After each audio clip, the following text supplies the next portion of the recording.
Jack London, The Sundog Trail, Part 11. It is a strange thing to see. All about is the snow and the silence, and through it crawl the man and the woman and the stranger man who goes before. On other side the sun are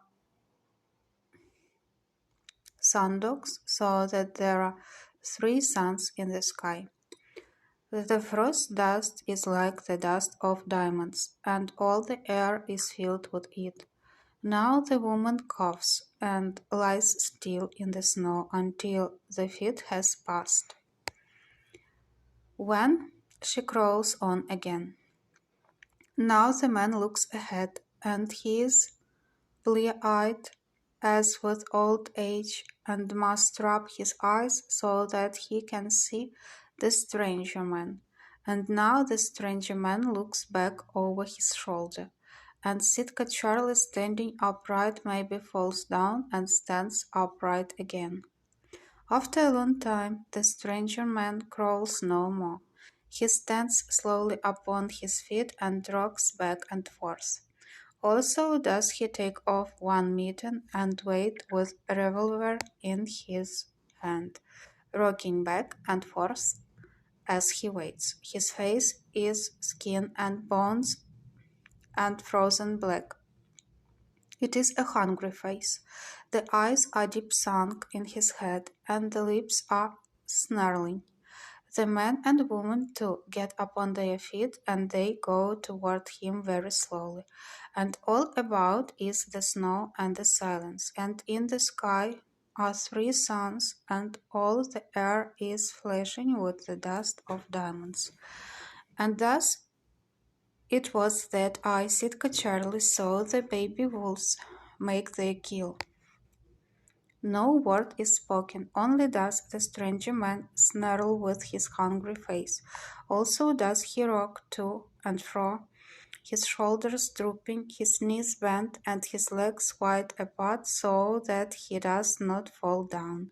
The man and the woman stop maybe 50 feet away. Their legs too are wide apart so that they do not fall down, and their bodies rock to and fro. The stranger man is very weak. His arm shakes so that when he shoots at the man, his bullet strikes in the snow. The man cannot take off his mitten. The stranger man shoots at him again, and this time the bullet goes by in the air. Then the man takes the mitten in his teeth and pulls it off, but his hand is frozen, and he cannot hold the revolver, and it fails in the snow. I look at the woman. Her mitten is off, and the big Colt's revolver is in her hand. 3 times she shot, quick, just like that. The hungry face of the stranger man is still snarling as he falls forward into the snow. They do not look at the dead man. Let us go on, they say, and we go on. But now that they have found that for which they look, they are like dead. The last strength has gone out of them. They can stand no more upon their feet. They will not crawl, but desire only to close their eyes and sleep.